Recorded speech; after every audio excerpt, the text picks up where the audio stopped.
শীতের দিন মানেই চিতই পিঠা। আর ভেজানো চিতই পিঠা বলতে মনে পড়ে যায় ছোটবেলার সেই স্মৃতিময় মুহূর্তগুলো। আমি তখন যদিও ইউনিভার্সিটিতে পড়ি, তারপরেও আমার নানি এই চিতই পিঠার বড় আয়োজন করতেন এবং আমাদের দাওয়াত করতেন। সন্ধ্যা থেকে শুরু হতো সাদা চিতই উঠোনের পালা। অনেক করে আটা গুলতেন আর তারপরে একে একে একে একে চিতই পিঠা উঠাতেন। তার হাতে মনে হতো চিতই পিঠা যেন মুহূর্তেই উঠে যায়। সব চিতই পিঠা উঠানো হয়ে গেলে তাতে গুড় জাল দিতেন এবং তারপরে দুধ জাল দিতেন। তারপরে গুড় আর দুধের মিশ্রণে ভিজিয়ে দিতেন বানানো মজাদার পিঠেগুলো। সারা রাত সেই দুধ আর গুড়ের মিশ্রণে চিতই পিঠেগুলো ভিজে যখন একদম নরম সফট হয়ে যেত, সকালবেলায় সকালের নাস্তা হতো সেই ভিজানো চিতই দিয়ে। চিতই পিঠা রাখা বড় হাঁড়ির চারপাশে ভিড় জমাতো বাড়ির ছোট বড় সব সদস্য। সেই তখনও চিতই পিঠা খাওয়া হতো আর এখনও খাওয়া হয়। যদিও প্রত্যেকটা মুহূর্তে যখনই আমি এই পিঠা বানাই আমার নানির কথা মনে পড়ে। আল্লাহ তাকে জান্নাত নসিব করুন।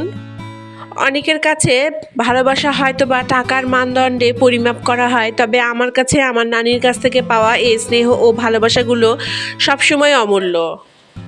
আমিও বরাবর খাঁটি খেজুরের গুড় পানি দিয়ে জাল করে একটি শিরা তৈরি করি, তারপর তাতে ভিজিয়ে দিই ভেজে রাখা পিঠাগুলো। গরুর দুধ খুব ঘন করে জাল করে নিই এবং তারপরে তা মিশিয়ে দিই এই পিঠার সাথে।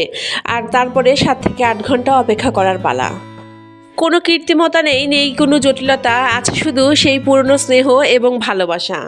সময়ের সাথে সাথে মানুষ এগিয়ে যায় তার জীবনে, আর এখন তো আমরা অনেক বেশি আধুনিক হয়ে গিয়েছি। কিন্তু যতই আধুনিক হয়ে যায় না কেন, আমরা কখনোই আমাদের শেকড়কে ফেলে আসতে পারি না। এটাই বাস্তব সত্য কথা।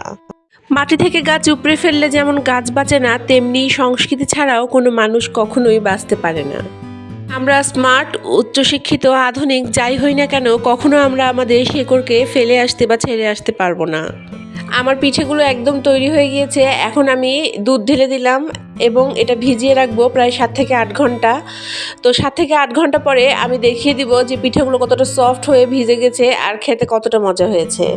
আমি আমার সন্তানের জন্যও চাই আমার সন্তান সুশিক্ষিত হোক, কিন্তু সে যেন কখনো তার শেকড়কে ছেড়ে না আসে।